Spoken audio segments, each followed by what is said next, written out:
Quando retirei a faca da mala de roupas, embrulhada em um pedaço de tecido antigo e encardido, com nódoas escuras e um nó no meio, tinha pouco mais de 7 anos. Minha irmã, Belonísia, que estava comigo, era mais nova 1 ano.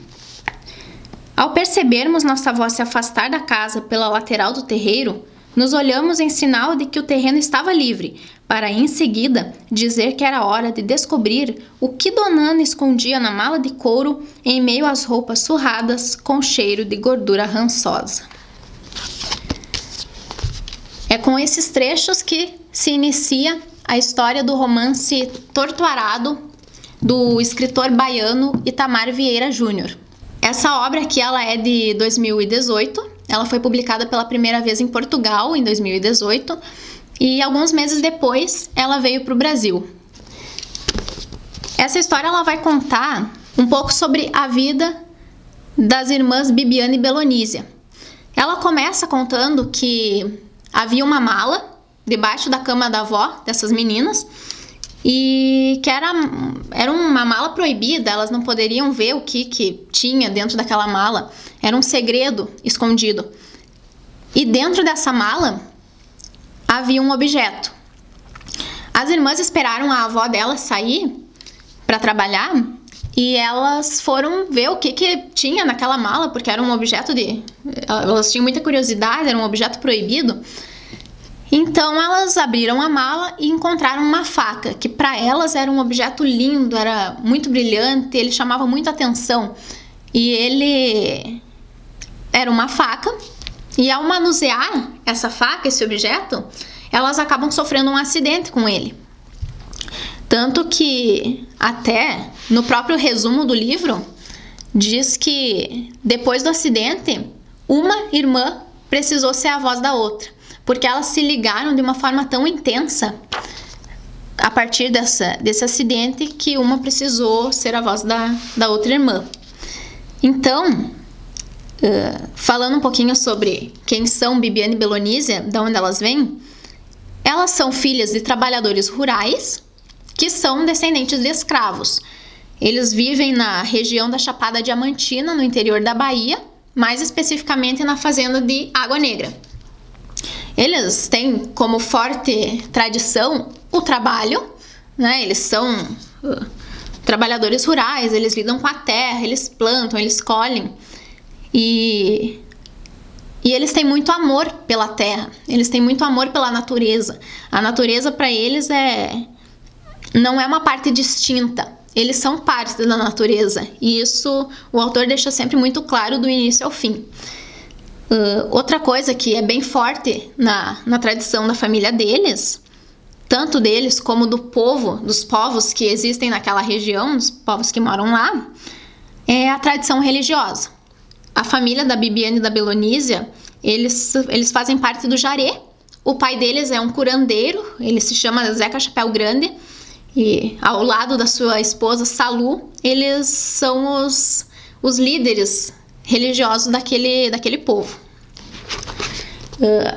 Tanto que até no início aqui, na leitura da capa que a gente pode fazer, a gente vê as duas irmãs Bibiana e Belonísia, duas irmãs negras se dando as mãos. Inclusive essa imagem é baseada em uma foto e as duas irmãs elas estão segurando 2 folhas, cada uma segura uma folha, que são a espada de Santa Bárbara, que também pode ser chamada espada de São Jorge, que essa folha aqui ela tem uma forte significação, é uma planta que significa muito dentro da religião a qual eles fazem parte. Eles fazem parte do Jaré, que é uma religião de matriz africana, e a gente vai notar a presença dos ritos, das velas, das entidades que são também chamados de encantados por eles, né? E os encantados, eles são tão presentes podem até ser vozes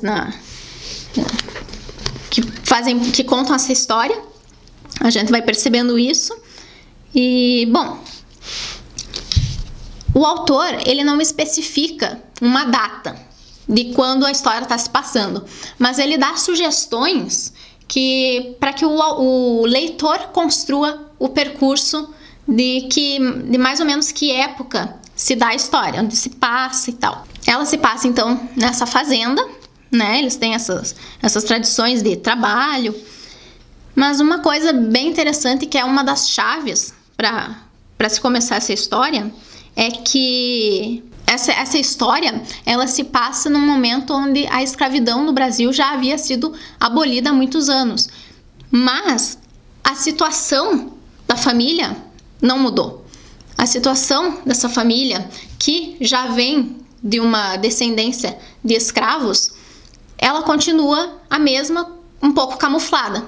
Porque essa família, ela trabalha não com um retorno financeiro, eles não trabalham assim, mas eles trabalham em troca de moradia e comida. E tanto que o único dinheiro que eles ganham do próprio fruto que eles mesmos plantam na terra. Eles plantam, vendem em feiras, na cidade. É a única maneira que eles têm de ganhar dinheiro, porque a situação deles é só trabalho por moradia. Uma coisa que fica bem clara também é que eles podem construir suas casas, mas os donos das fazendas só permitem que eles usem barro e junco, que é uma planta. Eles não podem construir a casa com madeira, com outros materiais, só com barro e junco. E a gente já vê também uma certa precariedade nessa condição. É interessante porque essa família, eles não se dão conta. Por muito tempo, eles não se dão conta da situação em que estão vivendo. Tanto que eles têm muito amor por aquilo que eles estão fazendo, eles amam a terra, eles gostam de plantar, gostam de colher, fazer do próprio alimento. Só que eles não se dão conta de que eles estão beirando a escravidão. Eles ainda estão vivendo uma fase que já deveria ter sido abolida na prática há muitos anos. Mas chega um momento em que eles vão descobrir essa situação, vão descobrir a situação que eles estão passando e vão tomar conhecimento disso. Esse livro ele vai falar então sobre vozes, principalmente, desde lá no início, onde acontece o acidente e uma irmã precisa ser a voz da outra. Isso pode ser entendido quase que como uma metáfora para as vozes que estão abafadas nesse livro. Ele vai falar então sobre um Brasil rural, um Brasil que, como o próprio autor já disse em entrevistas, ele existe, só que ele não é tão visto. Ele existe, é realidade, mas ele tá no canto dele, não é uma coisa que é tão divulgada, difundida. E por ele existir, significa que existem essas vozes, que existe essa situação, essa realidade, mas que essa voz é abafada. Sempre tem alguma coisa em cima que tapa essa voz. Então, daí que surge essa ausência das vozes. Essa família, nessa família a gente vai conhecer então as irmãs Bibiana e Belonísia e duas personalidades distintas que acabam se complementando. Enquanto a Bibiana quer ser mundo, quer entender o que existe para além das fronteiras de Água Negra, e tanto que ela até vai em um certo momento e para descobrir o que existe para fora e descobrir a história do seu povo, descobrir suas origens, a Belonísia, ela quer ser terra, ela quer ser chão, ela quer continuar ali e viver plantando, viver da terra. Ela ama tanto a terra ao ponto de se debruçar no chão para ouvir o que a terra tem a dizer, para ouvir o que a terra quer pedir. E a gente pode ver o povo refletido nessas duas irmãs.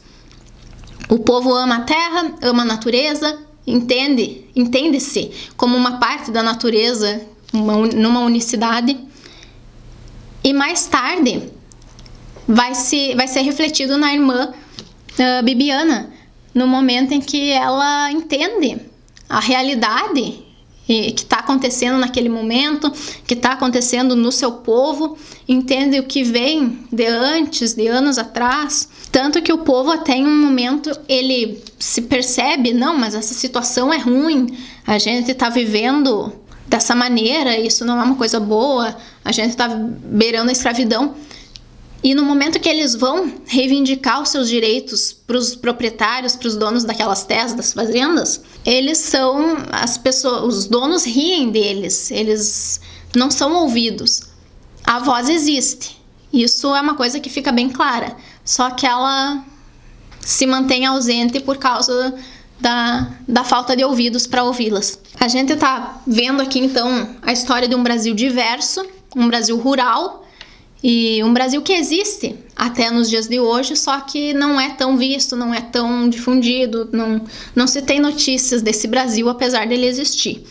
E é isso que o autor faz ao contar a história dessa família, desse povo. Essa é uma obra que está se falando, apesar de ser contemporânea, é uma obra que já nasceu clássica. Isso os especialistas falam, todos os que leem o livro falam, ele é um livro que está bem na moda, né? Tá sendo muito falado. Ele é vencedor dos prêmios Leia, que foi a primeira premiação que ele ganhou, vencedor do prêmio Jabuti e do prêmio Oceanos. É uma obra muito indicada e ela é uma obra que precisa ser lida, precisa ser ouvida. É sobre esse Brasil que a gente vive e que a gente não tem muito conhecimento. Com esse livro aqui a gente vai ter uma boa ideia de qual é algumas faces a mais da nossa realidade.